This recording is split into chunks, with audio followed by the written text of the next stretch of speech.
Buenas tardes. La representación oficial del Cabildo la ostenta don Juan Carlos Pérez Frías. Muchas gracias por su presencia.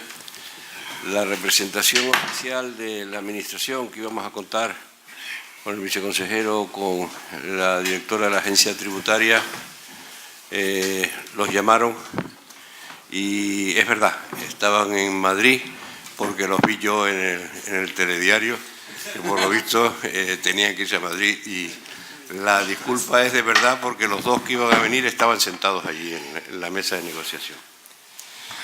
Esta mesa me la permite el coordinador, pero se la venimos pidiendo dos personas desde que empezó el curso. Y le pedíamos que debía terminar con una mesa redonda y efectivamente hoy estamos en esa mesa redonda. La mesa redonda la forma de derecha a izquierda don Fernando Betancor, que es doctor en Derecho, tiene un libro sobre el derecho especial canario que creo que pega con el debate que hemos tenido del REF. Don Francisco Clavijo, que es casi tanta historia como yo, o sea que venimos de mucho tiempo, pero es una autoridad en derecho financiero y tributario. Es el profesor que más me ha impresionado, porque ustedes saben que soy el alumno más matriculado de este curso, soy el primer alumno matriculado y estoy aquí tratando de aprender mucho, y aprendí mucho en su conferencia y aquí está. Y este chico que está empezando ahora, José Luis Rivero, que promete y que va a ser el coordinador ha sido el del curso y va a ser el coordinador de la mesa. Yo, sin más, darle las gracias por su asistencia. Los que estamos viniendo en el mes de enero tenemos mucho mérito porque estamos pasando mucho frío para venir a hablar, pero nos permite coger a la gente en frío y decirles que nos den conferencias y fichamos a nuevos conferenciantes y todas esas cosas. Un saludo especial a la representación de las asociaciones empresariales, que saben que la Real Sociedad Económica queremos mucho que vengan a los debates y que estén con nosotros. Yo veo que está la COE y ASINCA muy bien representados. Don José Luis Rivero, usted tiene la palabra.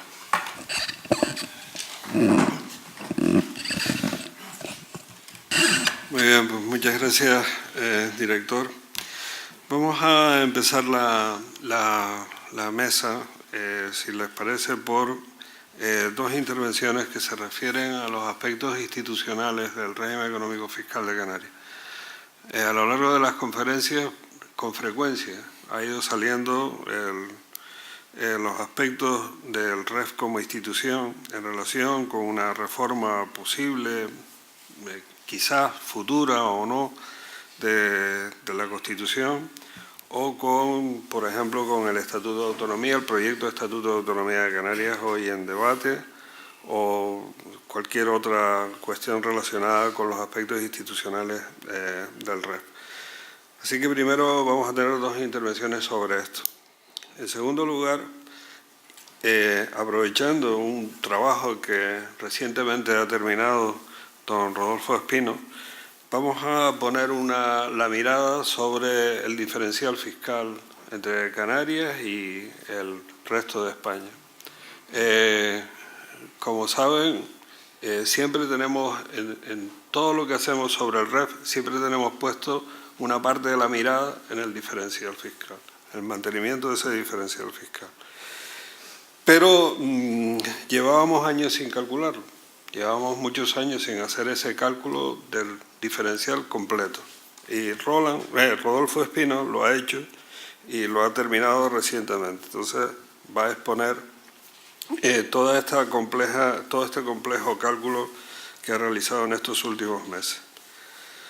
Y después vamos a tocar otros temas que son más específicos y que irán saliendo a lo largo de la conversación que vamos a tener. Así que empezamos por donde hemos anunciado, empezamos por una intervención de don Fernando Betancor, que, como ha dicho el director antes, tiene un voluminoso libro sobre el derecho especial, que es a su vez su tesis doctoral, dirigida por Francisco Villar, catedrático de Derecho Administrativo, y don Fernando Betancor es profesor, doctor del área de Derecho Administrativo de la Universidad de La Laguna, cuando quiera. Muchas gracias con la venia. del director de la Real Sociedad Económica de Amigos del País de Tenerife. Buenas noches a todos y a todas. Para mí es un gran honor, sobre todo un gran placer y honra poder estar, si me permiten la expresión, a este otro lado de la barra. Yo he venido en no pocas ocasiones a cursos que se han planteado, que se han realizado aquí, a debates, etcétera, y bueno, nunca había estado en este otro lado, que desde luego las cosas se ven desde otra perspectiva. Quiero agradecer, como acabo de decir, al director presidente de la Real Sociedad Económica Amigos del País, el profesor doctor José Carlos Alberto Betancourt, por el interés que ha mostrado en que yo participara en una de las sesiones dedicadas al régimen económico y fiscal del archipiélago canario. Bien, en lo que respecta a la primera cuestión que se va a abordar, yo he escrito una serie de líneas relacionadas pues con el alcance del régimen económico y fiscal en la Constitución española, cuál es la situación actual, cuáles son los problemas, solamente apunto algunos problemas por si pudiese suscitar el interés de la concurrencia y poder hacer posteriormente algún tipo de debate o algún tipo de cuestión. Y sobre todo, como bien acaba de apuntar también el profesor doctor Rivero Ceballos, pues ver algunas posibilidades que se han estado planteando en torno a ante una eventual modificación de la Constitución en los aspectos relacionados con, obviamente, con el régimen económico y fiscal.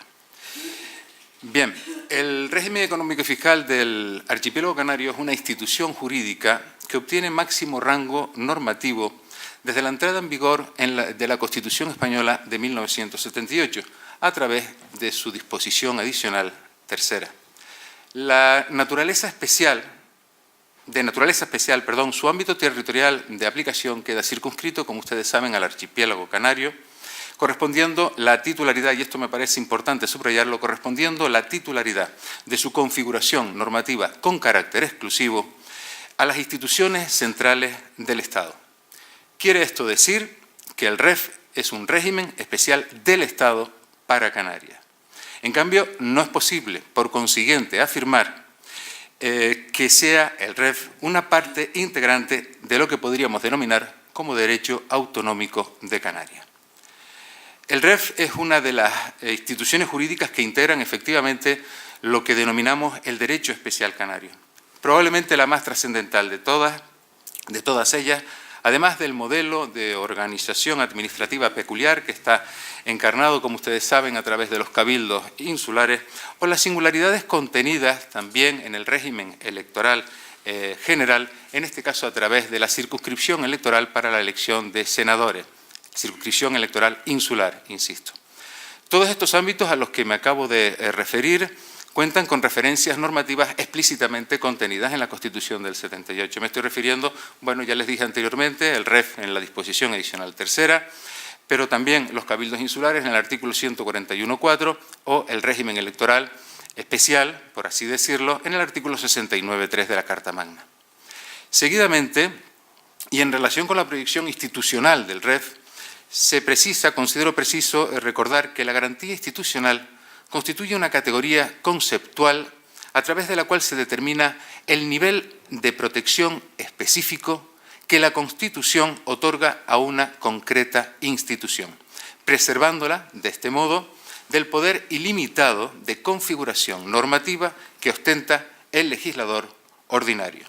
En otras palabras, lo que persigue la teoría de la garantía institucional no es tanto una restricción de la libertad de configuración normativa por el legislador, como la protección y la preservación de la institución y su existencia misma. A tal fin, el legislador está obligado a respetar, en todo caso, la estructura básica, el elemento, el contenido nuclear con la que esa institución es socialmente recognoscible. ¿Y cuál es esa estructura nuclear y socialmente reconocible de esta institución? Esta no es una cuestión que concite a priorísticamente unanimidad, aunque a modo de respuesta puede resultar de utilidad, nos puede resultar de utilidad, lo establecido en el artículo 46, apartado 1 del Estatuto de Autonomía de Canarias, del vigente Estatuto de Autonomía de Canarias, el cual dispone: Canarias goza de un régimen económico fiscal especial propio de su acervo histórico y constitucionalmente reconocido, basado en la libertad comercial de importación y exportación, la no aplicación de monopolios y en franquicias aduaneras y fiscales sobre el consumo. El REF es un régimen normativo singular que tiene por principal cometido la superación de las desventajas sociales y económicas que derivan de la situación geográfica y posicional del archipiélago canario. Hándicaps o contrapartidas que ostentan un alcance permanente y una dimensión estructural. Es por ello que el REF se dirige a la obtención de los siguientes objetivos. En primer lugar, alcanzar los mismos fines que los trazados por la legislación estatal común para el resto de los territorios del Estado. En segundo lugar, remover los obstáculos que limitan, dificultan o incluso anulan la realización de actividades destinadas al desarrollo social y económico de estas islas. Y en tercer lugar, la adecuación y potenciación de los caracteres derivados de su realidad a las condiciones geoestratégicas y posicionales de su entorno. A través de las leyes sustantivas del régimen económico y fiscal, concretamente, saben ustedes, la 20/1991 de aspectos fiscales, así como la 19/94 de aspectos económicos, se especifican, se modulan, incluso en ocasiones se inaplica el derecho común del Estado con el fin de garantizar a los residentes de estas islas, sean personas físicas o jurídicas, privadas o públicas, el ejercicio de derechos y deberes en igualdad de condiciones y oportunidades con el resto del territorio de la nación, así como de la Unión Europea. No obstante, lo hasta ahora expuesto, lo cierto es que el encaje del REF en la Constitución española, esto es, su significado y alcance, no ha resultado ser cuestión pacífica, tanto en la etapa constituyente como en su devenir temporal hasta la actualidad. O sea, 40 años que se cumplirán en este 2018. ¿Qué ha sucedido desde 1978 hasta ahora? ¿Cuáles han sido o siguen siendo los obstáculos que impiden el pleno funcionamiento de esta institución especial en los términos con los que fue ideada o concebida originalmente? De modo indiciario se apuntan algunos hechos. En primer lugar, la disposición adicional tercera de la Constitución dispone: la modificación del régimen económico y fiscal del archipiélago canario requerirá el informe previo de la comunidad autónoma o, en su caso, del órgano provisional autonómico. Primera cuestión. ¿Fue esta la redacción final aprobada por la ponencia de la Comisión Constitucional celebrada en el Senado? La redacción de la enmienda número 233 que sobre el régimen económico y fiscal presentó el senador Miguel Cabrera Cabrera, senador de la isla de Fuerteventura Majorero, y lo subrayo, no por su origen, sino porque 66 años atrás de la defensa y la aprobación de esta enmienda sobre el régimen económico y fiscal, otro majorero, don Manuel Velázquez Cabrera, fue uno de los principales autores de una de las leyes más importantes del derecho especial canario, como es la Ley de Régimen Especial del Archipiélago Canario de 1912, también conocida como la Ley de Cabildo. Bien, como decía, el senador Miguel Cabrera Cabrera fue la aportación, o la enmienda, mejor dicho, la que obtuvo el apoyo mayoritario de la ponencia. Por consiguiente, lo que sigue es la redacción que debió ser insertada en la Constitución. La Constitución reconoce y ampara las peculiaridades económico-fiscales del archipiélago canario. Su actualización o modificación requerirá informe previo de la comunidad autónoma o, en su caso, del ente preautonómico. Si se fijan bien, el primer inciso fue cercenado y con ello el expreso reconocimiento y amparo de esta institución, consecuencia de lo cual el Tribunal Constitucional no ha asumido a lo largo de todos estos años que la doctrina sobre la garantía institucional del REF puede extenderse a ámbitos materiales y no solo formales a través del informe preceptivo de la comunidad autónoma. Ello ha determinado también, por otro lado, que en no pocas ocasiones el Estado haya omitido este trámite con carácter previo a la modificación de aquellos ámbitos relacionados con el régimen económico y fiscal de Canarias. Por consiguiente, y para ir finalizando, de plantearse una eventual reforma constitucional, considero preciso que habría de retomar como punto de referencia el tenor literal de la redacción aprobada en el proyecto de Constitución, anteriormente citado, aunque con expresa mención al régimen económico y fiscal del archipiélago canario. Otra de las cuestiones que se plantean en relación con el REF y ante una eventual modificación de la Constitución viene a ser la incorporación de la condición ultraperiférica del archipiélago canario en esa hipotética adicional. Una primera impresión puede plantear serias dificultades para hallar el encaje entre el contenido nuclear del REF y el derecho comunitario europeo, teniendo en cuenta, por un lado, las importantes cesiones realizadas por el Estado destinadas a facilitar las condiciones de integración del archipiélago canario en la Unión Europea. Por otro lado, y de un modo no menos delicado, podría ser la interpretación a la que podría conducir la inclusión del concepto ultraperiférico en el REF constitucional, tal que una especie de sometimiento pleno de esta institución especial al derecho europeo. En cualquier caso, esta es una cuestión puntual que precisará, a mi juicio, de un estudio más pormenorizado, puesto que no queda del todo aclarado. Y esta es mi primera aproximación, por así decirlo, al ámbito del REF en la Constitución. Nada más. Muchas gracias. Bueno, tiene ahora la palabra don Francisco Clavijo Hernández. Como ya se ha dicho, es catedrático de Derecho Financiero y Tributario de la Universidad de La Laguna. Presentar a don Francisco Clavijo, por mi parte, es dificilísimo, por dos razones, pero no hay nada más difícil que presentar a una persona a la que le tienes cariño y además admiración. Entonces, la posibilidad de pasarse en la presentación está dada, ¿no? Así que me limitaré a decir que lo que todo el mundo sabe, y es que don Francisco Clavijo Hernández es una autoridad de derecho financiero, la mayor autoridad probablemente que existe y ha existido en las islas en esta materia, y tiene un conocimiento del régimen económico fiscal, tanto desde el punto de vista académico como en la práctica, excepcional. Así que tiene la palabra don Francisco Clavijo. Muchísimas gracias, el profesor Rivero Ceballos, por las cariñosas palabras que me ha dedicado y que es fruto de la amistad. Los dos prácticamente entramos junto con José Ángel, que está aquí, hace ya muchísimos años en el Departamento de Derecho Financiero, en aquel entonces de Economía y Hacienda. Fuimos colegas cuando José Ángel se fue a la Facultad de Económica y a los dos nos tocó sacar la asignatura de Economía Política, ¿te acuerdas? Hacienda Pública y Derecho Fiscal, y estábamos los dos prácticamente todo el día dando clases sin hacer exclusiones de las horas, ahora los créditos y tal, que es tan frecuente en la universidad. Por eso esas palabras es fruto de una amistad durante muchísimos años, prácticamente más de 40 años aquí en la Universidad de La Laguna. La intervención que yo he pensado después de las palabras de Fernando Bentancor va a ser una intervención completamente distinta. Yo me quiero descender del plano concretamente constitucional al plano de la técnica fiscal y de los tributos derivados del REF, a efectos de no solapar mi intervención con la del profesor Bentancor Reyes. Yo me quiero centrar concretamente, a mi juicio, en los problemas que plantea hoy la Ley 20/1991, tanto del punto de vista social como del punto de vista económico. Por eso me voy a ocupar de 5 o 6 aspectos que plantean justamente la aplicación del IGIC hoy en Canarias. La primera es la cuestión del autoconsumo.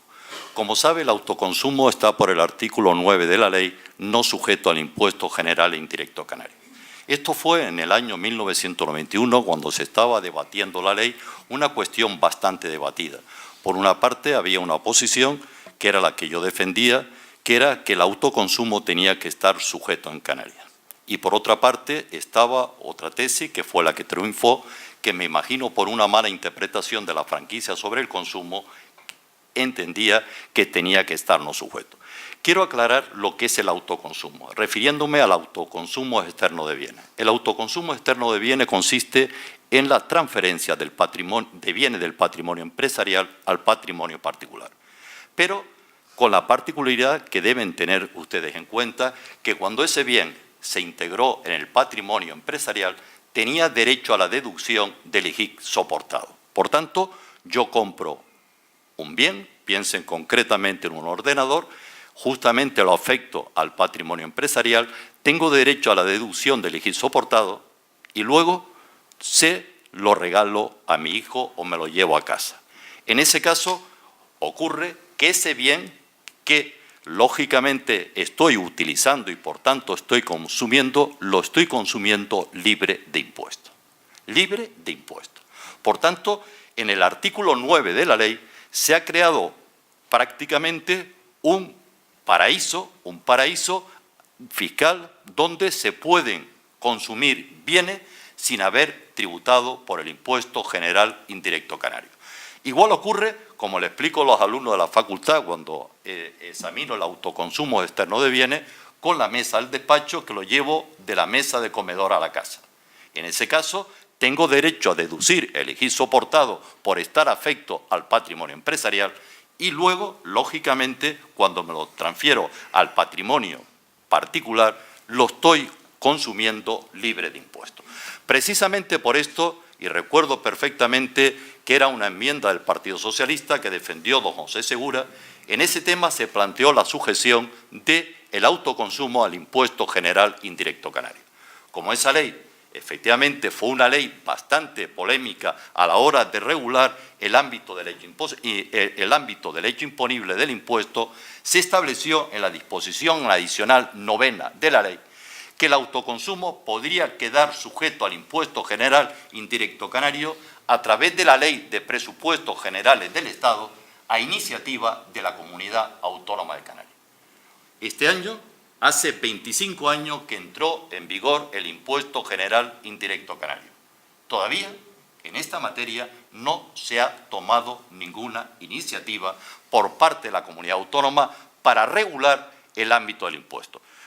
Soy consciente que en los primeros momentos de la aplicación de la ley esto puede ser algo realmente difícil porque teníamos o pasábamos de un impuesto general sobre el tráfico de las empresas que se gravaba únicamente en los servicios a un impuesto sobre el volumen de venta que gravaba entrega de bienes y prestaciones de servicios.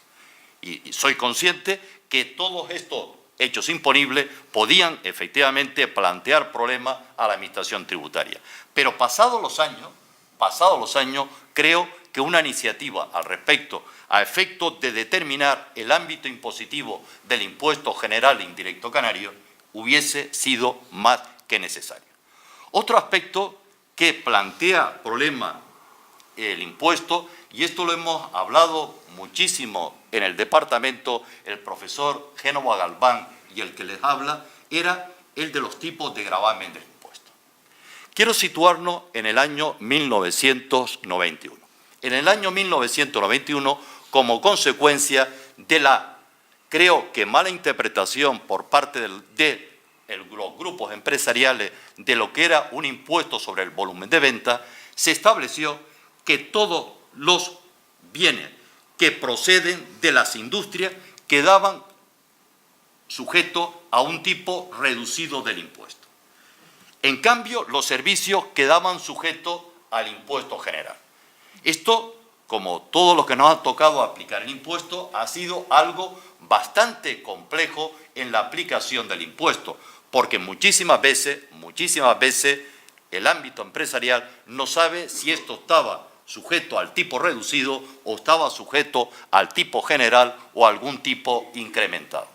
Y por tanto, efectivamente, se entendió mal por parte de los grupos empresariales porque se creía que efectivamente el impuesto general indirecto canario era un impuesto equivalente a los impuestos aduaneros y por tanto, al establecer un tipo reducido, se estaba protegiendo a la producción canaria frente a la producción del exterior, cuando un impuesto de esta naturaleza, por definición, tiene que ser un impuesto neutral y por tanto, para ser un impuesto armonizado con los impuestos comunitarios, tenía que establecer el mismo tipo de gravamen a la mercancía que se importaba que a la mercancía que se producía en las Islas Canarias. Pues bien, esto que se ha podido tolerar durante muchísimos años, en los últimos años, como ha dicho el profesor Génova Galván, ha llevado a desnaturalizar el impuesto general indirecto canario, porque ha dejado de ser un impuesto general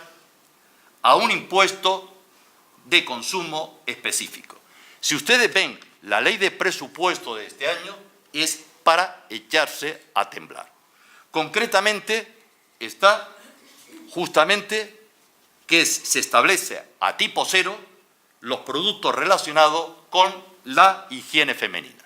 Con lo cual, fijarse bien, tenemos que calificar cuáles son esos productos para poder aplicar el impuesto.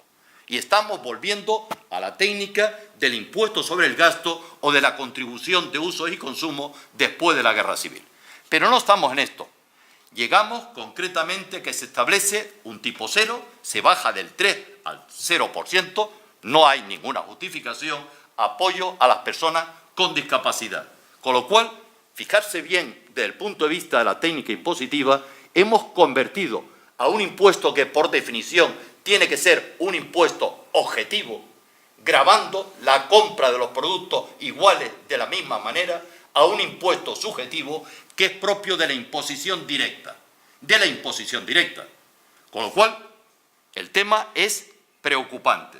Pero no vamos ahí, vamos concretamente a un tema para que vean ustedes la visión que se tiene de lo que es la técnica impositiva en el impuesto general indirecto canario. Se establece una medida, fijarse bien, apoyo a la vivienda joven. Apoyo a la vivienda joven. Y se establece una reducción del tipo de gravamen, que era el normal, del 7% al 3%. Y por tanto, las entregas de vivienda para los jóvenes menores de 35 años tributan a un tipo, lógicamente, del 3%. Esto no tiene sentido. Y si ustedes leen el texto de la ley, es para plantearse que tenemos que dedicar un inspector de Hacienda para controlar esto, porque se establece como requisito para tener derecho a ese tipo del 3%, que lógicamente cuando se compra la vivienda se hace ante el notario y luego se presenta la correspondiente autoliquidación, que no haya sido o sea titular de ningún otro inmueble. Que yo sepa, en España la inscripción en el registro de la propiedad no es requisito constitutivo precisamente para ser titular de un bien. ¿Cómo controlamos esto? ¿Cómo controlamos esto? Aparte de convertir al impuesto en un impuesto subjetivo, estamos convirtiendo al impuesto general en un indirecto canario, en un impuesto que cada vez va a ser más difícil la gestión. Todo el sistema de gestión tributaria que diseñamos en la Ley General Tributaria se basa fundamentalmente en la verificación de datos. Es decir, estamos en un impuesto en masa con muchísimos contribuyentes. Lo importante es ver si la autoliquidación presentada se corresponde con los datos que tiene la propia Administración Tributaria y reducir la comprobación limitada y la inspección a los casos, lógicamente, de riesgo fiscal. Hoy, en el impuesto general indirecto canario, todo es riesgo fiscal. Soto Guinda, que ha sido una de las personas que más me han influido en el estudio de la imposición indirecta, lo señalaba en su tesis doctoral, diciendo que toda esta dispersión de tipos impositivos en un impuesto tipo valor añadido como es el IGIC, lleva, lógicamente, a la evasión tributaria. ¿Por qué? Porque para aplicar el impuesto tenemos que calificar, saber exactamente qué operación es la que está efectivamente sujeta a gravamen, para luego saber si el impuesto se ha aplicado correcta o incorrectamente. Por tanto, fijarse, gestión tributaria que mira todas las autoliquidaciones, no puede controlar este impuesto, no puede controlar. Y luego esto lleva que todo esto pase a inspección tributaria. Y en inspección tributaria no se puede de ninguna manera llevar a cabo un control masivo de todas las autoliquidaciones presentadas. Por eso, el peligro que está teniendo el impuesto general indirecto canario es que se está desnaturalizando año por año, con este populismo que está presente en todas las administraciones tributarias, donde la rebaja de impuestos es lo que se está vendiendo. Y entonces, efectivamente, medidas que son correctas en un impuesto sobre la renta no son aplicables, insisto, en un impuesto general indirecto como es el nuestro que estamos aplicando en Canarias. Otra cuestión que yo creo que no se pensó en la actual ley de presupuesto de este año es la vuelta de la franquicia fiscal del impuesto. Esto, insisto, y esto lo sabe el profesor Génova Galván, porque yo le sucedí a él y él me sucedió en la Dirección General de Tributo y fue una cuestión que nosotros trabajamos conjuntamente. Yo no lo pude resolver en mi etapa de Director General de Tributo porque estábamos en una crisis económica, financiera muy importante y por parte de la Dirección General de Tributos, que era la que tenía competencia en esta materia, me aconsejaron, lógicamente, dar el paso.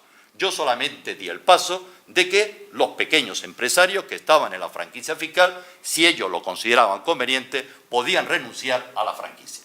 Alberto Génova fue el que hizo la Ley 4/2012 de medidas fiscales y administrativas, suprimió la franquicia fiscal con muy buen criterio. ¿Por qué digo con muy buen criterio? La franquicia fiscal significa que aquellos pequeños empresarios que no llegaran a un volumen de operaciones determinada quedaban exentos del pago del impuesto. Esto implicaba que muchísimos profesionales, muchísimos no pequeños empresarios, muchos empresarios que no se acogían al régimen simplificado, estaban lógicamente exentos de impuestos. Con lo cual, nosotros, desde el punto de vista del control tributario, no sabíamos exactamente el conjunto de transacciones que hay aquí en Canarias. Por tanto, se suprimió y todos los abogados, todos los profesionales que efectivamente estaban fuera del impuesto quedaron dentro del espacio impositivo del IGI. Bien, ¿qué ha ocurrido este año? Este año, con una medida evidentemente confusa, han creado el régimen del pequeño empresario, el régimen del pequeño empresario o profesional, en el cual se establece la exención a aquellos sujetos pasivos que se acogen al régimen especial de empresario o profesional, con la consecuencia de que efectivamente esos empresarios, sin ninguna razón desde el punto de vista de la capacidad económica o de la justicia tributaria, quedan fuera del impuesto. Están obligados a cumplir una serie de obligaciones formales, pero evidentemente no tiene ningún sentido que si yo adquiero un servicio profesional a este profesional, aquí no me repercuta el IGIC y sin embargo, si voy al despacho de al lado, efectivamente, porque su volumen de operación es de 31.000 euros, en ese caso tengo que soportar el IGIC. Esta distorsión en la aplicación del impuesto no tiene ninguna justificación técnica. Esta justificación de apoyo al pequeño empresario no tiene ningún sentido, porque el apoyo al pequeño empresario, como nos enseñó Sotoguinda, se consigue a través del régimen simplificado, en el cual ese pequeño empresario, el empresario de Tegueste que yo conozco, lógicamente lo que quedamos es que queda fuera de todas las obligaciones contables, porque efectivamente esa persona no tiene por qué efectivamente llevar la contabilidad financiera y a través de módulos o cualquier criterio efectivamente sirve para determinar el volumen de venta y cuánto tiene que ingresar del impuesto general indirecto canario. Pero establecer una franquicia fiscal, insisto, no tiene ningún sentido. Y esto se ha hecho en la Ley de Presupuestos de la Comunidad Autónoma, a mi juicio, sin ninguna justificación. Pero yo me quiero detener en dos temas, aparte de esta crítica a la Ley de Presupuestos, en dos temas que yo creo que son importantes para la economía canaria y sobre todo para integrar Canarias en el espacio económico y fiscal de la península y de los Estados miembros de la Comunidad Económica Europea. Me voy a referir en primer lugar a el sistema que se ha establecido en la Ley del Impuesto del derecho a la deducción. En el Impuesto General e Indirecto Canario se establece que cuando un bien se utiliza simultáneamente en la actividad profesional o en la actividad empresarial y en la actividad personal, el empresario no tiene derecho a la deducción. Voy a poner un ejemplo para que ustedes me entiendan. Un abogado que compra un coche.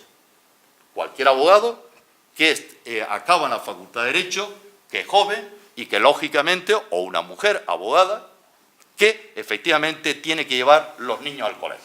Esto lo hemos hecho todo cuando éramos jóvenes. Salíamos de casa, llevábamos los niños al colegio y luego efectivamente íbamos a trabajar. Se entiende en el Impuesto General Indirecto Canario que ese bien no tiene derecho a la deducción porque se utiliza simultáneamente en la actividad empresarial o profesional y en la actividad personal. Esto no tiene sentido, porque se está confundiendo bienes de uso simultáneo con bienes de uso mixto. El Tribunal de Justicia de la Comunidad Económica Europea ha señalado que efectivamente los bienes que son de uso mixto tienen derecho a la deducción. Y tienen derecho a la deducción en la parte proporcional en que ese bien se utilice en la actividad profesional o empresarial. Por tanto, justamente es un tema probatorio, pero de ninguna manera constituye un obstáculo al derecho a la deducción. En el impuesto sobre el valor añadido se ha establecido un criterio que a mi juicio es adecuado para estos bienes de uso mixto. Se establece que el sujeto tiene derecho a la deducción del 50%, salvo que él pruebe que efectivamente el uso es distinto. Y esto que hablo de los coches, lo hablo precisamente de cualquier otro bien que se puede utilizar simultáneamente en la actividad personal y en la actividad profesional. Es el caso, si ustedes leen la jurisprudencia, del teléfono móvil. Cualquier abogado que utiliza el teléfono móvil y llama a su mujer o llama a sus hijos. Hay uso simultáneo de ese bien a efectos del derecho a deducir concretamente el IGIC soportado precisamente por telecomunicaciones. Ahora, en la práctica, no hay derecho a la deducción, salvo que uno pruebe que el uso es notoriamente insuficiente, que es un tema, lógicamente, de uso, efectivamente, muy poco relevante desde el punto de vista económico. En cualquier otro caso, ese IGIC soportado no se podría deducir. Concretamente, ha habido campaña de inspección de Hacienda sobre los usos de teléfonos móviles.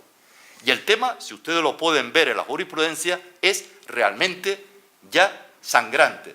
Era un señor que había llamado concretamente el teléfono un sábado fuera de las horas de trabajo. La inspección, en el caso del IVA peninsular, se le ha señalado que ese IVA soportado no es deducible porque el teléfono se ha utilizado fuera de la actividad empresarial. Como saben, hoy todas las llamadas dejan huella, te dicen la hora, etcétera, etcétera. Y por tanto, te tratan de determinar, lógicamente, si ese bien efectivamente el uso es notoriamente irregular. Y esto es una cuestión que tenemos nosotros que resolver a efecto de determinar justamente si el derecho a la deducción tiene que ser el que está establecido o establecer un régimen distinto, que es lo que yo estoy proponiendo aquí. Otra cuestión, para no alargarme mucho, porque me estoy alargando más de lo previsto, es el tema de las relaciones comerciales con la península y los Estados miembros de la Comunidad Económica Europea. Nosotros, en el Impuesto General Indirecto Canario, hemos seguido el sistema que estaba vigente en los arbitrios insulares. Y, por tanto, hemos aplicado justamente a esas operaciones el régimen aduanero. Y, por tanto, entendemos que todo lo que entra en Canarias es importación y todo lo que sale de Canarias es exportación. Creo que esto no es correcto y tenemos que dar un paso más a efecto de evitar toda la problemática del régimen aduanero a las importaciones de bienes de la península o de cualquier otro Estado miembro de la Comunidad Económica Europea. Yo creo que tenemos, en este caso, que establecer un régimen muy paralelo al que está establecido en el IVA para las adquisiciones intracomunitarias. Y entender que efectivamente una entrega por un empresario peninsular tiene que tributar en Canarias no por importación, sino por el régimen de tributación en destino. Por tanto, nos encontramos en el caso de esa entrega, una entrega hecha por un empresario que tiene que estar exento porque se está vendiendo al territorio canario y luego tributar aquí en Canarias precisamente en destino por el empresario que ha adquirido. Y, por tanto, dejando fuera este sistema del DUA, de todos los documentos aduaneros a la importación. Porque esto evita, lógicamente, que nosotros apliquemos un régimen aduanero a unas entradas de bienes que no son importaciones. Y esto lo tenemos que tener claro. Por tanto, se va a tributar. La Hacienda Canaria no va a perder ningún euro por este cambio de régimen de importación. La Hacienda Canaria va, lógicamente, a cobrar lo mismo desde el punto de vista impositivo. Sin embargo, lo que va a cambiar es todas las obligaciones formales que suponen un obstáculo para los intercambios comerciales entre la península y Canarias. Y esto es una cuestión cada día más urgente. La economía canaria, lo saben los profesores de economía que están aquí, cada vez está más integrada concretamente en el espacio peninsular y en el espacio de la Comunidad Económica Europea. Por tanto, tenemos que diseñar un régimen que permita efectivamente estos intercambios. Y no es precisamente por el DUA, como se ha establecido, copiando lo que nosotros heredamos de los arbitrios de Cabildo y en los arbitrios a la entrada de mercancías. Tenemos que diseñar un régimen donde esas adquisiciones tributen en destino, es decir, aquí en Canarias, pero lógicamente a través de una autoliquidación normal, como ocurre concretamente en el espacio comunitario con las adquisiciones intracomunitarias. Y este mismo tema es el que tenemos que aplicar también a todo el comercio electrónico y a todo el trámite que está ocurriendo con las telecomunicaciones. Hoy día, cualquier adquisición de servicios, no de bienes, adquisiciones de servicios a través de vía informática, se tiene que hacer a través de una autoliquidación ocasional del impuesto general indirecto canario. Esto no tiene sentido. No tiene ningún sentido porque efectivamente esas autoliquidaciones no se presentan y por tanto nos encontramos con una aplicación del impuesto cada vez más complejo. Tenemos que plantear el tema desde el punto de vista de lealtad institucional con la Agencia Tributaria del Estado y por tanto establecer justamente el mismo régimen que está en el IVA. Y por tanto creo que cualquier operador que venda algún servicio por vía electrónica tendrá que pagar el impuesto en origen, no aquí en Canarias, en origen, utilizando concretamente la plataforma de la Agencia Estatal de Administración Tributaria. Como saben ustedes, si estamos fuera de la Unión, el empresario que presta servicio puede elegir el Estado de la Unión en que efectivamente pague el impuesto. Y luego, a través de operaciones extrapresupuestarias, los ingresos llegan a la Hacienda española. Pues bien, este mismo régimen es el que tenemos que establecer. Lo que no nos podemos es quedar fuera del cambio en las relaciones comerciales y de servicios como está ocurriendo ahora en Canarias. Que a todos nos duele cuando entramos a comprar por vía de Internet y justamente nos dicen que, como estamos en Canarias, ese servicio no se está aplicando. Igual ocurre concretamente con el tráfico comercial electrónico, que aquí se ha llegado a una solución, para mi juicio totalmente errónea, que es establecer o elevar la exención de los bienes de escaso valor, pasarlo de 22 euros a 150, pero los trámites siguen siendo igual. Y esto obliga, a mi juicio, a plantear, como lo he dicho en la Consejería de Economía y Hacienda, un sistema de gestión distinto al que está establecido para el comercio exterior, concretamente a través de la ventanilla, concretamente del BECAM. Creo que nos estamos jugando el futuro, concretamente del REF, en todos estos trámites, porque no se ha adoptado la vía de gestión adecuada. Yo que participé en la modificación de la Ley General Tributaria, cualquier cambio en la gestión lo testeamos ante la propia agencia, a efecto de si el sistema que diseñamos podía ser eficaz o no eficaz. Aquí cualquier ocurrencia se convierte en norma y, por tanto, efectivamente se llega a un error que es aplicar los bienes de escaso valor, cuando los bienes de escaso valor está planteado justamente para los bienes que, lógicamente, desde el punto de vista recaudatorio, no tienen ninguna incidencia. Sin embargo, aplicar este régimen al sistema del comercio electrónico de bienes es un auténtico error. Es un auténtico error y efectivamente, como se ha visto en la prensa, no ha tenido solución. Y por eso creo que deberíamos pensar, y esto es importante, esta mesa redonda, para reflexionar justamente sobre toda esta cuestión. Pero no quiero terminar sin hacer una referencia al sistema del REF y la financiación autonómica. Se ha dicho precisamente por el Gobierno que esto está resuelto. Yo no lo veo resuelto. He leído, concretamente para preparar esta mesa redonda, me he vuelto al capítulo 5 de las especialidades territoriales de la financiación autonómica, y lo que yo planteaba justamente el jueves en mi conferencia se está vigente aquí.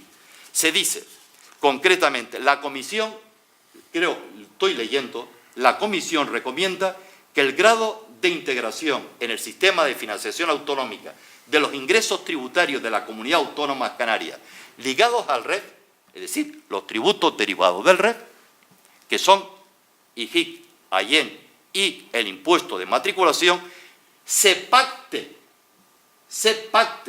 atendiendo al principio de proporcionalidad recogida en el párrafo segundo del presente capítulo y teniendo en cuenta el peso de la compensación de la supresión del ITE en relación con los recursos REF en ejercicio reciente. La parte de los recursos derivados del REF, que en su caso se integre en el sistema de financiación autonómica, recibiría el mismo trato, que esto es un disparate, de los tributos cedidos distintos del IVA e impuestos especiales. Esto es, la fracción de tales recursos determinado por el coeficiente de aportación al fondo básico se integraría, quiero señalarlo, en el fondo básico de financiación. Por tanto, lo que se está diciendo aquí es que los tributos derivados del REF constituyen tributos cedidos por la Ley de Financiación Autonómica. Y como explicaba el jueves pasado, la cesión de los tributos del REF es una cesión sui generis. Una cesión sui generis que deriva concretamente de un principio del régimen fiscal de Canarias, es que los tributos derivados del REF constituyen un sistema especial y complementario de financiación autonómica. Y por tanto, integrar, como se lee aquí, en el sistema de financiación, cito otra vez a Francisco Pomares, sería robarnos el REF. Y con esto termino. Bueno, pues muchas gracias, don Francisco Clavijo, por su detallada intervención.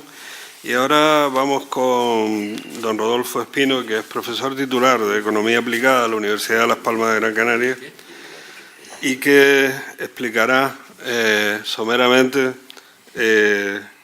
los números del diferencial fiscal en Canarias. Bueno, buenas noches. Lo primero, dar las gracias por esta invitación, por esta nueva invitación a estar en esta casa, en esta institución. Es un honor. Yo quiero agradecer no solo la invitación, sino la amabilidad de la que me veo regalado por segunda vez al estar aquí. Y espero, bueno, no va a ser una intervención igual que la vez anterior, en la que teníamos una hora para estar contando la historia, la evolución del diferencial fiscal de Canarias y una explicación previa de conceptos, sino que voy a ir a cumplir el compromiso que contraje hace ahora un par de meses, de venirles a contar el final de una investigación que estamos haciendo, que ya hemos terminado bajo la dirección del profesor Rivero, sobre la fiscalidad en Canarias y propuestas de reforma. Y una de las partes de ese trabajo era medir el diferencial fiscal de Canarias con el resto de España, es decir, actualizar una investigación que hice hace ahora 15 años y que está publicada y disponible para todo el mundo en el número 7 de la revista Hacienda Canaria. Los aspectos metodológicos de lo que voy a explicar están en esa revista y entonces voy a intentar ir al grano hoy, a contar, cuando hace un par de meses vine, conté los datos por encima, en unos intervalos de cada 5 años, y cerrábamos aquella presentación de datos con el año 2015. Hoy lo que les voy a presentar ya son los datos actualizados hasta el 2016 y año a año. Entonces les voy a pedir a mis compañeros de mesa, voy a necesitar ponerme en el atril. Voy a ponerme... Bueno, vamos a ver. Como ya sabemos, y hoy nos lo ha contado de nuevo el compañero y lo he vuelto a explicar, en Canarias existe un régimen económico especial, un estatuto económico especial que consta de una serie de especialidades, es decir, de diferencias fiscales con el resto del territorio del Estado de España y de la Unión Europea, y estas especialidades, que son de distinto tipo, de distinto contenido, que han evolucionado a lo largo de la historia de muchas maneras, estas especialidades se traducen en que en Canarias se realiza un esfuerzo fiscal por la ciudadanía distinto al que se realiza en el resto de España. ¿Qué es lo que hemos hecho en este trabajo? Medirlo, intentar medir ese esfuerzo fiscal. Y para eso hemos cogido, y el principal indicador de esfuerzo fiscal que existe en economía es lo que en España se ha dado en llamar presión fiscal, y que en el resto de los países pues se ha abandonado esa denominación antigua, se llama nivel de imposición, tax level, y que la doctrina invita a que no se use esa expresión, pero en fin, para entendernos, es el indicador de presión fiscal. Ese indicador es un cociente que mide en el numerador cuánto se ha recaudado de impuestos en un año, la verdad de lo que se ha recaudado de impuestos en un año. Llámese impuestos o no, llámese cotizaciones a la seguridad social, llámese como se llame, pero si es un impuesto y no una tasa. Aunque se llame tasa, pero si se llama tasa pero es un impuesto, lo ponemos en el numerador. Es decir, los impuestos líquidos, es decir, lo que se ha ingresado de verdad en un año y durante todo ese año, con independencia de en qué año se produjo el devengo de ese impuesto. Es decir, se utiliza el criterio de caja. Y en el denominador, una medida de la riqueza que ha sido capaz de crear el país o el espacio económico durante ese mismo periodo de tiempo, y es el Producto Interior Bruto. Ese es el cociente aceptado y asumido en comparaciones nacionales, internacionales, y ese cociente, ¿qué es lo que hemos hecho para este trabajo?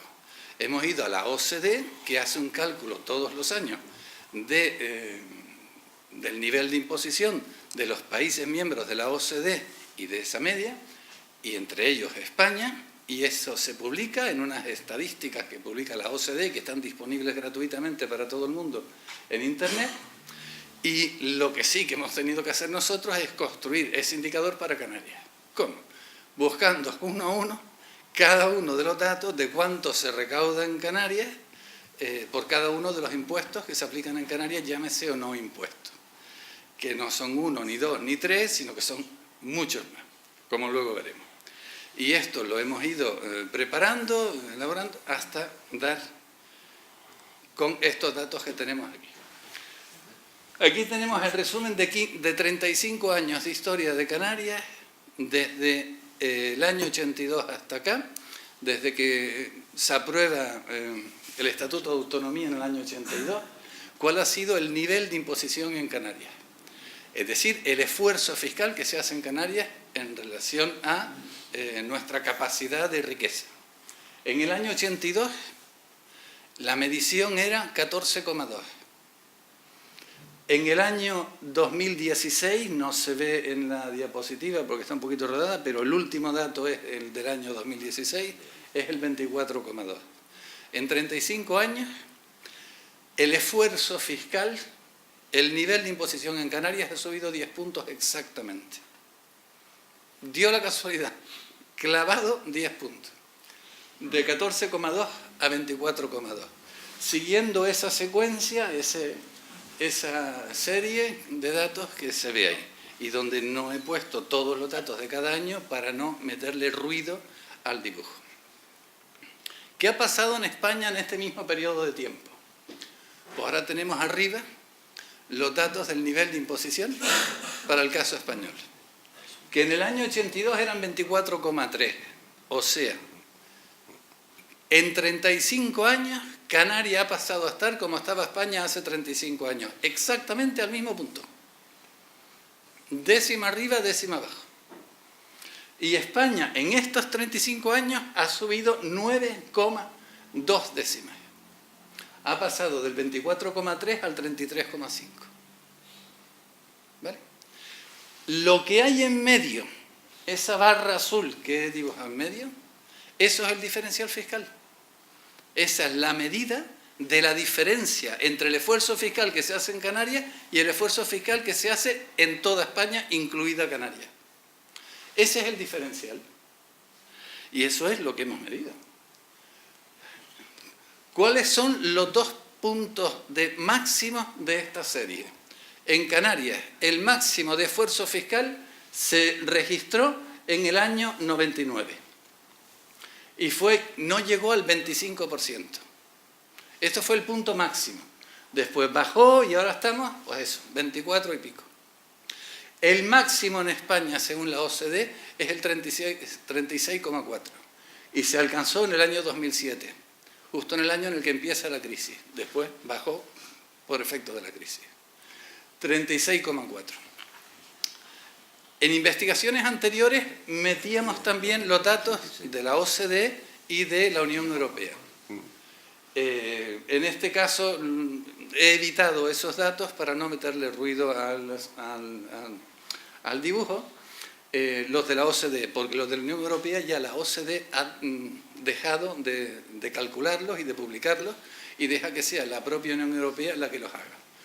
Pero ya que me lo comentaron hace un par de meses, pues eso puede estar 8 o 10 puntos por arriba de los de España.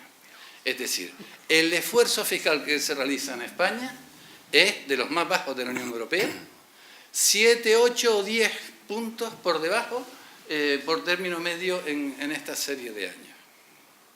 Seguimos. Estos son los máximos. ¿Cuál es el diferencial?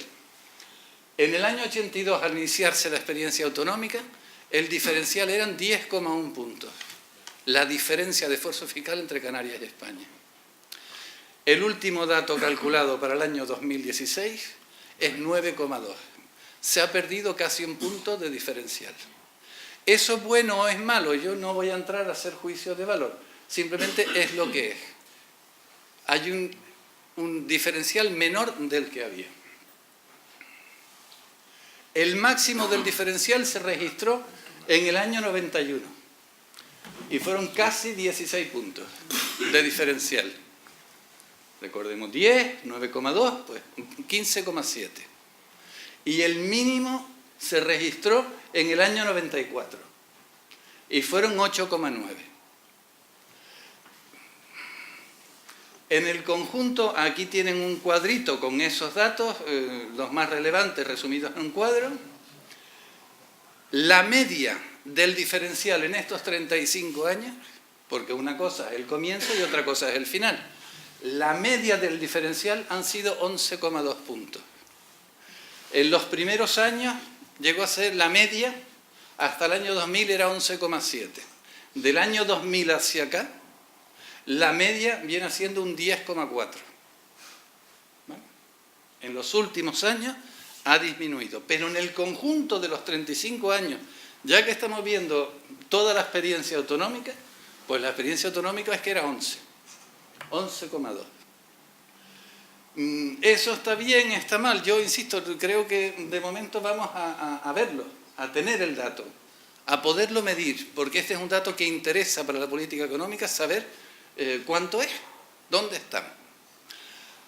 Ahora, para poder sacar más conclusiones de todo esto, una de las cosas que interesa es descomponer este esfuerzo fiscal por tipos de impuestos. Vale. Y para esto hay distintas clasificaciones de impuestos. Una de ellas, la más elemental, es la que diferencia entre impuestos directos e indirectos. Los directos gravan la renta cuando la ganas, los indirectos gravan la renta cuando te la gastas. Dicho mal y pronto. Pero esta clasificación no es muy útil, entre otras cosas porque la OCDE, cuando hace este estudio, no publica esto con el criterio de directos e indirectos, sino con otra clasificación que tiene la OCDE, que es su propia clasificación de los impuestos, que los clasifica en 6 tipos de impuestos. En vez de explicarlo, cuál es la teoría de la OCDE que utiliza, vamos a ver ahora qué impuestos se recaudan en Canarias y vamos a ver a qué grupo de impuestos pertenece para luego descomponer estos datos por grupos de impuestos. Bueno, este es el resumen por si alguien tenía curiosidad por saber cuál era el diferencial en cada uno de los años, ¿vale? Lo he traído para tenerlo a mano por si alguien quería saberlo. Y ahora vamos a ver. ¿Cuáles son los principales impuestos que se han recaudado en Canarias en el año 2016? En millones de euros. Y son estos, ordenados. Hace un par de meses habíamos visto otros, decíamos, estamos a punto de llegar a los 10.000 millones. Eran 9.900 y pico. Vamos a llegar, llegamos a los 10.000. En aquel momento, el IRPF y el IJIC tenían una diferencia de 10 o 15. Y les decía, se van a encontrar. Pero es que se han encontrado no solo en 1.536, sino coma también. Es decir, es una curiosidad histórica que a veces se producen estas cosas, que en coincidencias de datos. Pues bien, esta es la recaudación de impuestos en Canarias en el año 2016, según las fuentes oficiales. Y hay muchas fuentes oficiales, entonces después de depurarlas, es esto lo que hay. La OCDE clasifica los impuestos en 6 grandes grupos. El primer grupo son los impuestos que gravan la renta, va a decir. ¿Y qué impuestos de los que gravan la renta se establecen en Canarias? Y son 3. El impuesto sobre la renta de las personas físicas, el impuesto sobre la renta de sociedades y el impuesto sobre la renta de no residentes. Y su orden está aquí. 1.500 millones, 300 y pico millones, 45 millones. Color verde se lo vamos a reservar al impuesto sobre la renta en las gráficas que vienen después. El segundo grupo de impuestos son los impuestos que gravan la seguridad social, que en España no se llaman impuestos, pero en fin, son impuestos. Y es el principal impuesto de España, de Canarias y de España, pero además por goleada. 4.700 y pico millones se recaudan en Canarias. Este es el grupo 2. El grupo 3 de la OCDE no existe en España. Son los impuestos sobre las nóminas. En España eso no existe. Por tanto, el grupo 3 no va a aparecer por ningún lado. Nos ahorramos ese renglón y ese colorín en los dibujitos. El siguiente grupo, el grupo 4.000, el grupo 4 de la OCDE, son los impuestos que gravan la propiedad. Y ahí tenemos varios. El de bienes inmuebles en las distintas modalidades, el de transmisiones patrimoniales, el de actos jurídicos documentados, son un mismo impuesto, pero en fin, son 2 figuras distintas. El impuesto municipal sobre el incremento de valor de los terrenos de naturaleza urbana, como no cabía puesto plusvalías terrenos, sucesiones y donaciones e impuestos sobre el patrimonio. Todos estos son el grupo 4. Fíjense que son muchos, luego veremos dónde están. El grupo 5 son los impuestos sobre el consumo, sobre la producción, sobre la venta. Lo que más normalmente llamamos impuestos indirectos. El IGI, combustible, el IVA, la IE, impuesto a la labor del tabaco, unos impuestos que el legislador español llama medioambientales y que yo he respetado la denominación del legislador, pero que no son medioambientales. Bueno, pero ahí están. Los impuestos especiales, bueno, todo eso. Y luego hay un grupo 6.000, el grupo 6, que es otros, que en España, pues, nada, lo vamos a quitar para no, prácticamente no tiene recaudación. Pues bien, estos grupos vamos a descomponer los datos de esfuerzo fiscal en Canarias por estos grupos. Y nos sale, para estos 35 años, esta gráfica que no traje hace 2 meses. Esta es nueva, totalmente. Entonces, de los 10 puntos de diferencial fiscal que había en el año 82, había menos 0,4 de impuestos sobre la propiedad. Es decir, los impuestos sobre la propiedad, patrimonio, bienes inmuebles y tal, se pagaba más en Canarias que en el resto de España al comienzo del periodo. Luego se iguala a cero, que es lo lógico, ya que no hay en el régimen económico fiscal de Canarias ninguna especialidad relevante que justifique que haya diferencia, pero como los ayuntamientos pueden mandarle para arriba al IBI, que es lo que explica la mayor parte de esto, o otro tipo de... pues, no nos sale. Pero ¿cuánto es? Al final 0,6, 0,5, 0,3, 0. Es decir, el diferencial fiscal no está en esto. No está en la línea roja, no está en los impuestos sobre el patrimonio. No hay justificación en el derecho para que lo haya. Y si lo hay, tiene que ver con otro tipo de cosas. Luego está la seguridad social. Al comienzo, en el año 82, se producía una anomalía histórica. Y es que buena parte del diferencial tenía que ver con las cotizaciones de la seguridad social, que no tiene ninguna justificación, porque en el régimen especial de Canarias no hay nada. Bueno, hay una pequeñita en la bonificación a las empresas navieras. Pequeñita, pero que no justifica el que hubiera 4,7 puntos del diferencial tuvieran que ver con las cotizaciones de la seguridad social. Esa anomalía que tiene que ver con el mercado de trabajo, con la economía sumergida, con diferencias de sueldos de los trabajadores aquí y allá, con otro tipo de cosas, la historia la ha ido colocando en su lugar. A medida que va normalizándose el mercado de trabajo en Canarias, esa línea morada, lila, violeta, ha ido disminuyendo hasta estar en cero o en torno a cero, 0,3 es al final. Es decir, lo que es normal, que puede que haya alguna pequeña diferencia, pero no hay diferencial fiscal en ese tema. El diferencial fiscal de Canarias, las especialidades fiscales del derecho administrativo especial fiscal de Canarias, tienen que ver con la línea verde y la línea azul.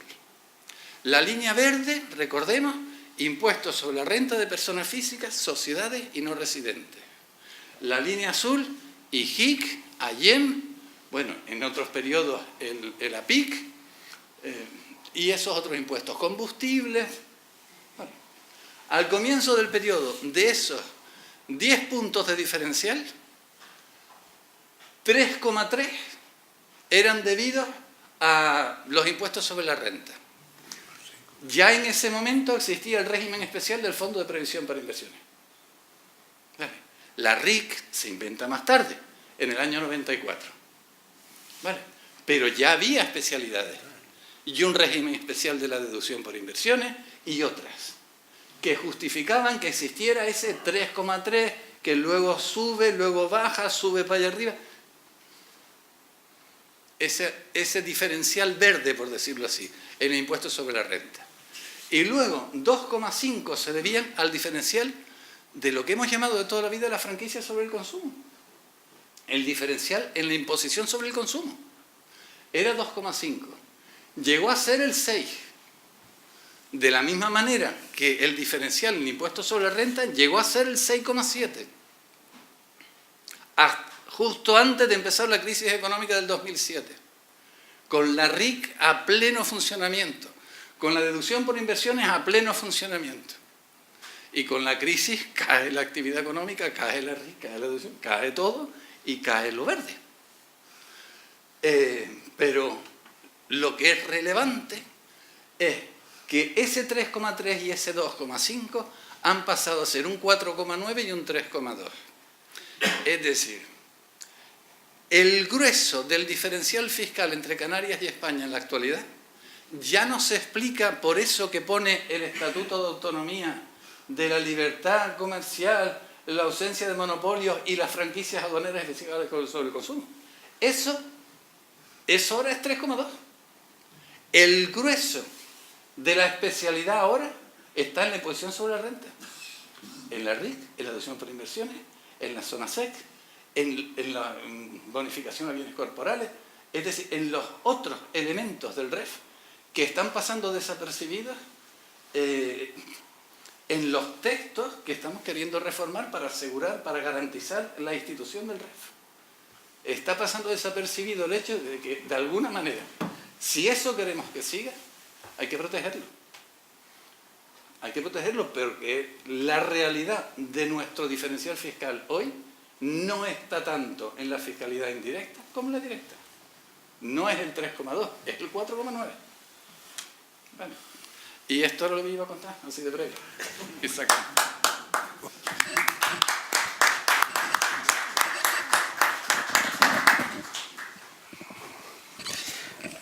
Bien, pues terminadas las intervenciones de la mesa, tenemos un rato para abrir un coloquio como es tradición en la casa.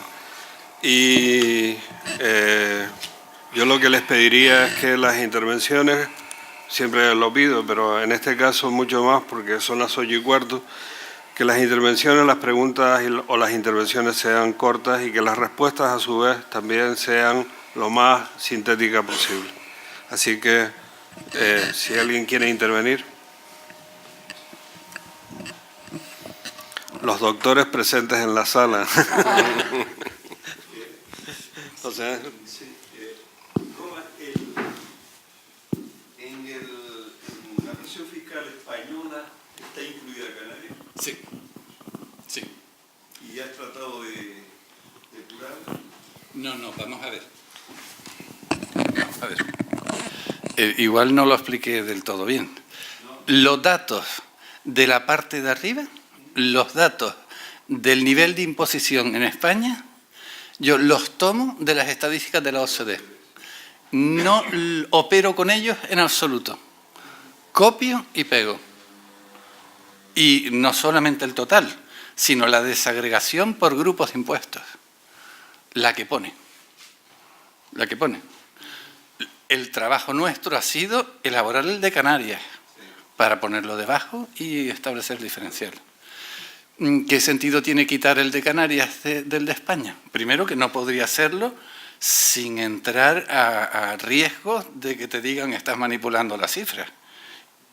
¿Vale? Si le quitas algo. Y en segundo lugar, ¿qué sentido tendría hacerlo?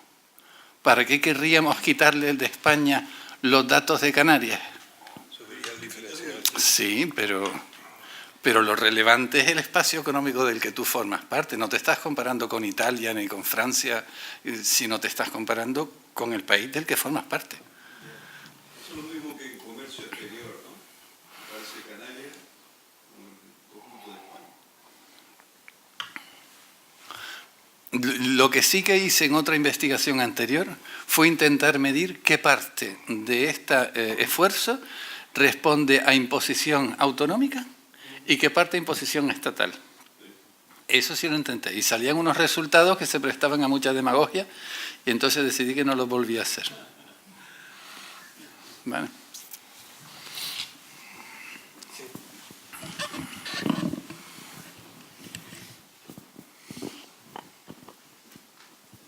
Bueno, salud. Yo a lo largo de tu plática concretamente oí o percibí que en 2 ocasiones por lo menos utilizaste la palabra España en detrimento de la palabra península. ¿Debo inferir que hay una especie de connotación de índole independentista? No, porque sí. No, en absoluto, no. Y además con esas cosas ya no se juega, y mira lo que pasa con el Puigdemont y todo esto. No, yo creo que hay cosas con las que no se juega. No, es porque los datos se publican por países, por la OCDE, España, Portugal, Italia, cada uno de los países. Y tú formas parte de un país y comparas tu comunidad autónoma, los datos de tu comunidad autónoma con los de ese país. Lo que está planteando José Ángel Rodríguez Martín es que podría haber otro ejercicio de Canarias con el resto de España, pero ni siquiera sería la península porque está Baleares. Vale, ni siquiera podrías plantearlo como comparar. Más que yo creo que no tendría sentido hacerlo. No sé qué ganaríamos con medir ese esfuerzo fiscal. En todo caso, sería medirlo con el resto de territorios españoles de régimen común, dejando fuera al País Vasco y Navarra.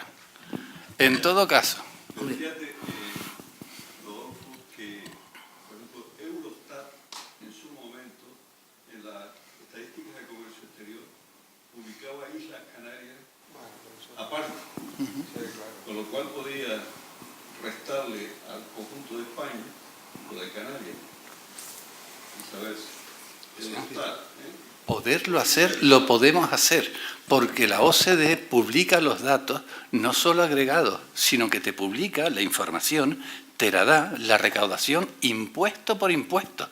Y ahí aparece en la OCDE los datos del IGIC, del impuesto de combustibles, de la IEM, con los cuales elabora la OCDE el dato de España. Tú podrías quitarlo. Otra cosa es que, como está en el informe, en algunas notas de páginas del informe que hemos hecho, la OCDE se está equivocando en algunos de los datos, ¿vale? Y está poniendo datos que no son, ¿vale?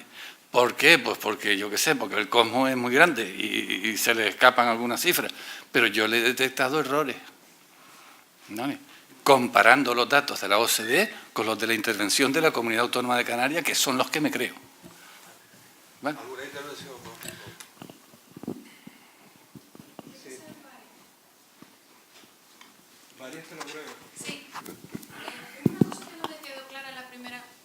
Hola, buenas tardes. Una cosa que no me quedó clara en la primera intervención, comentaba que el REF era del Estado para Canarias. ¿Hay algún margen, entonces, a través de la Constitución, Estatuto de Autonomía y supongo que Ley de Financiación de la Comunidad Autónoma, para hacer alguna modificación? Pregunto. Es que fue una cosa que no me quedó clara. Perdón, ¿modificación en qué sentido? Tener margen de maniobra a la hora de poder modificar determinados impuestos, no los cedidos, sino los que tengan... La parte fiscal yo creo que no soy la persona más indicada para hablar de ello, ¿no? Pero lo que se refiere a modificación, no sé yo exactamente a lo que se refiere. De política, o sea, política económica, hacer algún tipo de modificación de... Sí, pero la modificación se puede realizar en cualquier momento. Bueno, en cualquier momento en el que se vaya a producir una modificación de la Constitución, estamos hablando en este caso, ¿no? Por eso, que si me refiero si hay margen autonómico para ese tipo de modificación. Eso es otra cuestión. Yo creo que, por eso antes subrayé el tema relacionado con el REF y el derecho especial en general es derecho estatal, básicamente, ¿no? Entonces siempre se ha entendido, se ha intentado asociar, bueno, por cuestiones territoriales, por esa vía atractiva de que hablamos del archipiélago canario. El archipiélago canario es comunidad autónoma, pero el archipiélago canario también es un ámbito espacial donde se aplica las especialidades estatales o el derecho común estatal en este caso, ¿no? Entonces, hay una tendencia, bueno, el Estatuto de Autonomía incorpora algunas cuestiones, pero yo creo que, o por lo menos no me ha parecido ver que todos los intentos por parte de la comunidad autónoma, no digo de hacerse con el REF, porque es imposible, una cuestión competencial, pero sí de ir asumiendo cuestiones relativas o derivadas del régimen económico y fiscal o del derecho especial en general. Yo creo que no he visto que se haya planteado una cuestión, en fin, contundente. Por ejemplo, se me viene ahora a la cabeza a raíz de su pregunta, si Canarias realmente quisiese asumir competencias o tener una mayor presencia como comunidad autónoma respecto de las competencias estatales que delimitan lo que es no solo el REF, sino el derecho especial canario, ¿por qué no se incorpora ante una posible modificación del Estatuto de Autonomía de Canarias, que está ahora en su fase de tramitación en las Cortes Generales, pues que quieres asumir la mayor parte de las competencias ejecutivas? Dicho sea, el régimen especial en materia del sector eléctrico, el suministro eléctrico.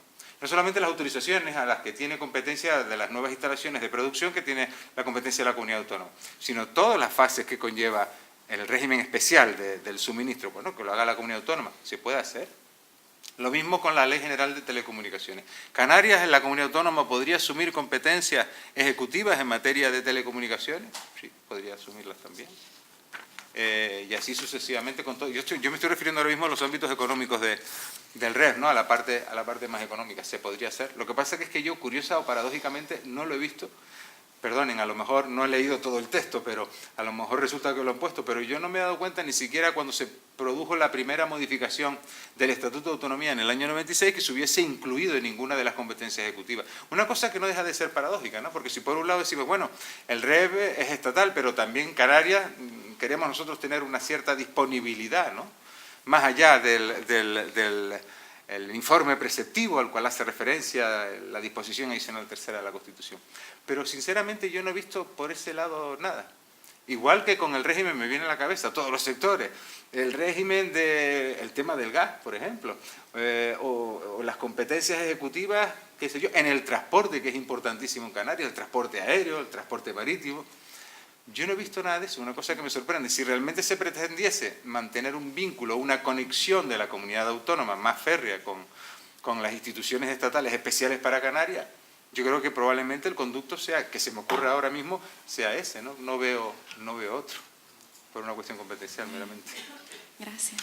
Luego, con respecto a la segunda intervención, de alguna manera lo que comentaba del tipo cero para productos de higiene, etcétera, me consta que no se traduce al final en el consumidor final, sino que es una cuestión de margen que al final se abre la veda un poco para determinados lobbies que influyan en... Evidente, esto ha ocurrido aquí en Canarias, siempre que ha habido una rebaja impositiva que no se ha traducido luego, que efectivamente esta rebaja se traduzca en precio, ¿no? Esto es así. Pero a mí lo que me preocupa desde el punto de vista sendístico es justamente que el impuesto es un recurso a la hacienda pública para obtener ingresos.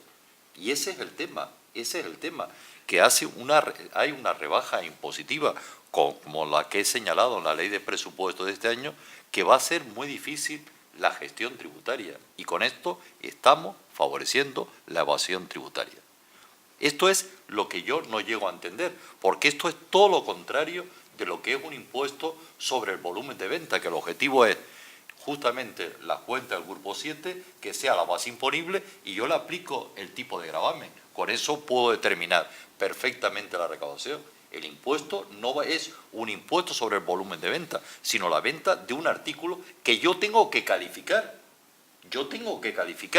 Y esa calificación va a implicar no una verificación de datos, sino va a implicar una comprobación para ver en qué nos encontramos para luego aplicar la norma. Y esto lo tiene que hacer siempre la inspección. Por eso es un error, salvo que efectivamente se dé la vista gorda y efectivamente no se aplique el impuesto tal como está diseñado. Y ese es un error en el que está cayendo la comunidad autónoma canaria con una frivolidad para mí absoluta. Es un disparate lo que se esté haciendo esto cuando nosotros tenemos las competencias para regular el impuesto de esta manera.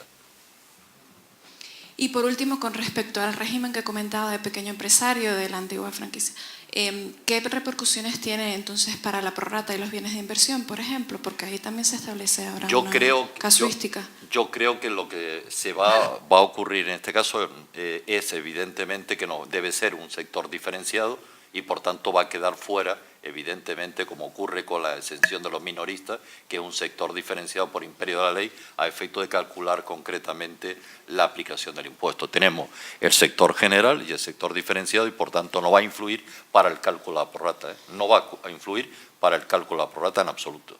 Va a ser sector diferenciado, como es el régimen concretamente de los minoristas, como es el régimen agrario, etcétera, etcétera, en el caso en que una empresa lleva a cabo dos actividades.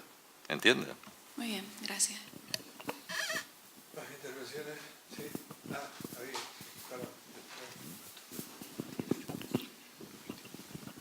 Primero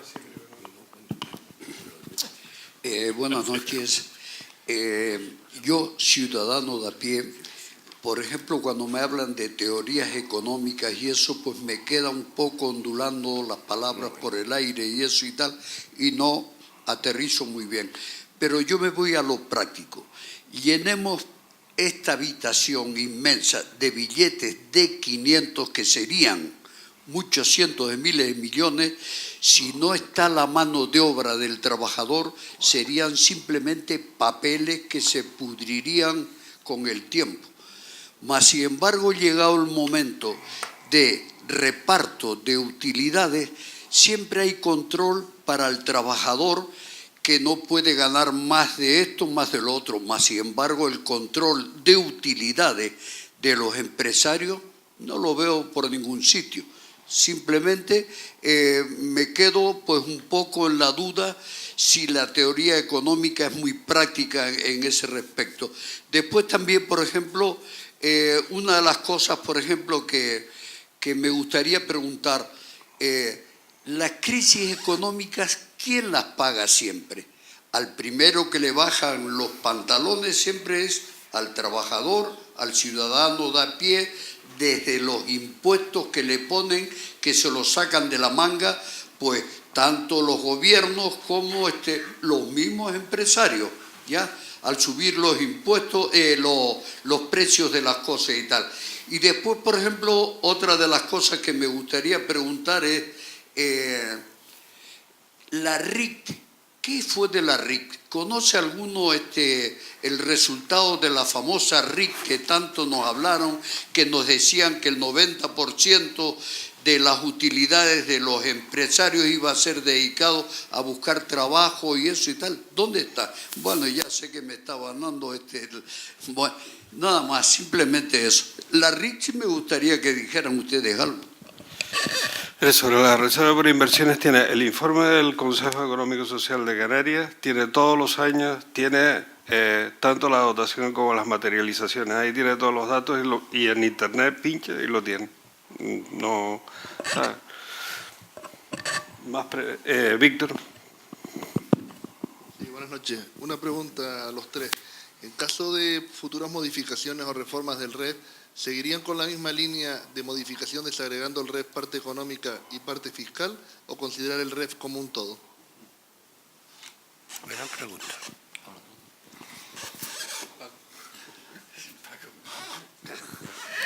Desde la ley de 1972 siempre se ha tocado efectivamente los aspectos fiscales y los aspectos económicos. Es decir, el problema está justamente qué es lo que se protege a nivel constitucional, que es la intervención del profesor Bentancor Reyes, y a la que se ha referido concretamente también el profesor Espino Romero. Por tanto, el REF lógicamente es todo. El problema está en la institución del REF. ¿Cuál es el núcleo que garantiza concretamente el REF? Y es para mí lo fundamental, y es justamente, y en esto coincido concretamente con lo que ha dicho el profesor Bentancor Reyes, justamente el REF no es simplemente incentivos fiscales. Es decir, el REF, para mí, el REF, y lo explicaba el jueves pasado, significa un sistema impositivo diferenciado para financiar las haciendas canarias. Para financiar las haciendas canarias. Este ha sido el gran reto que hemos tenido nosotros los canarios, que no hemos tenido que financiar durante muchísimos años, desde 1912, con la instauración de los cabildos insulares y concretamente los ayuntamientos. Siempre nos hemos financiado a través de los arbitrios, primero de 1914, importación, exportación, arbitrios sobre el tabaco, etcétera, etcétera, y hasta la ley de 1972. Por tanto, reducir el REF justamente a los incentivos fiscales creo que es un error, porque estamos perdiendo, para mí, lo fundamental del REF, que es que tenemos un sistema especial y complementario de financiación autonómica.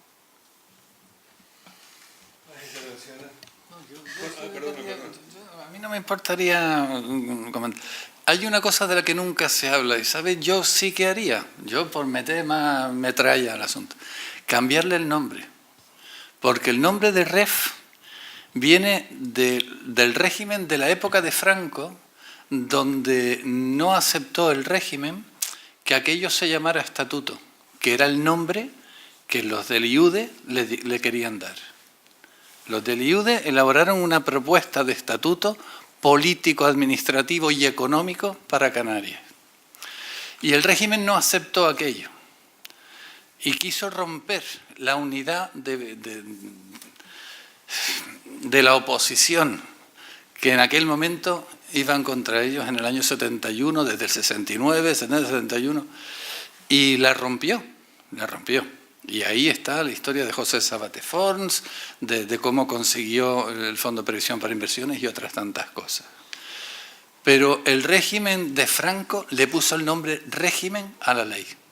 Y yo creo que ya está bien y que ya deberíamos ponerle el nombre de lo que es un estatuto económico Y yo desde hace un tiempo ya vengo usando esa denominación, no solamente en el título de la charla, sino en otros escritos. Yo vengo usando esa denominación, creo que ya está bien, que es hora de cambiarle el nombre.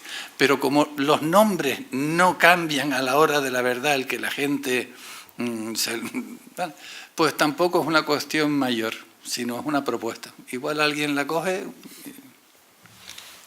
Pero quiero indicar que los hechos históricos no es lo que ha dicho el profesor Romero, es decir, la palabra régimen económico fiscal fue como consecuencia, concretamente vino en un proyecto de ley, en un proyecto de ley donde teníamos que adaptar el régimen de franquicia de la ley de 1900 al sistema tributario que se estableció concretamente en 1964. Y esto, lógicamente, lo recuerda José Ángel, que esto fue así. Luego vino la oposición democrática, donde se planteó en el Estatuto del Iude, pero justamente regular como instituciones autonómicas justamente el REF, que era insuficiente los cambios fiscales. Y ahí tuvo una gran labor la Facultad de Derecho de la Universidad de La Laguna con el profesor Alejandro Nieto cuando empezamos a estudiar el Derecho Especial de Canarias. Por tanto, dejemos a un lado al régimen de Franco, que fue un tema completamente distinto. Es decir, esto no fue un tema de que Franco impuso lógicamente la dominación. Teníamos que adaptar el sistema tributario canario a la ley del sistema tributario de 1964. José Ángel se recordará precisamente el tema que se estableaba en los sindicatos, concretamente, donde se estudiaba justamente el régimen fiscal de Canarias. Donde, y esto lo señalaba también Antonio Carballo Cotanda, la batalla que se dio desde la Cámara de Comercio para que no reconociera la franquicia sobre el consumo porque se había aplicado el impuesto sobre el lujo. Recuerda que era compañero nuestro de departamento Francisco Arnau, que hizo concretamente su tesina sobre el impuesto sobre el lujo, donde señalaba, y ahí está el periódico del día, que evidentemente él decía que porque él defendía la aplicación del impuesto estatal sobre el lujo en Canarias, tal como se estaba haciendo, y nosotros en aquel entonces indicábamos que era totalmente ilegal porque se había trasladado el devengo del impuesto de la importación a la venta interior, como nosotros lógicamente entendíamos. Por tanto, yo creo que no tiene nada que ver el régimen de Franco con la denominación. Era una adaptación de la denominación concretamente de la ley de franquicia, porque la ley de 1972 fue igual que la ley de franquicia de 1900. El gran éxito de la ley de franquicia fue establecer un sistema complementario de financiación de las haciendas locales canarias a través del arbitrio de importación y el arbitrio sobre el lujo. Y la aportación de Sabater fue por primera vez para capitalizar a las empresas canarias, establecer un régimen distinto del Fondo de Previsión para Inversiones. El Fondo de Previsión para Inversiones se aplicaba en Canarias desde 1957. Lo único que consiguió Sabater es aumentar la dotación de pasar del 50 al 90%. Por tanto, yo creo que debemos dejar a Franco donde está y, lógicamente, acertar, lógicamente, a la historia como fue así. Y justamente si nosotros leemos, y esto no son palabras mías, sino de Fernando Redondo, el Estatuto del Iude que todos defendíamos, que se publicó en la revista Sasofé, hoy, lógicamente, no lo suscribiríamos porque aquello fue, yo creo, un buen intento democrático para dar el primer paso a una organización autonómica que un auténtico desarrollo de Canarias. Yo seré más breve.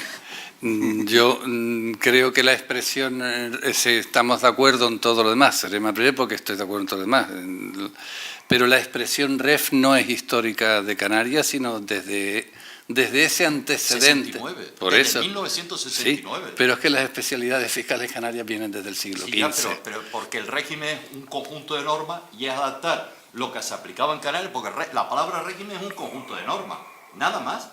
Y es aplicar justamente el sistema tributario de 1964 a Canarias. Esto fue lo que se ha hecho. Bien, y luego se ha institucionalizado en la disposición adicional tercera. Pero es otra cosa completamente distinta. En aquel entonces era necesario adaptar el sistema tributario estatal justamente a la realidad canaria. Y esto fue lo que se hizo en la ley de 1972, con muy buenos resultados, como hemos visto en lo que tú has explicado. Con muy buenos resultados.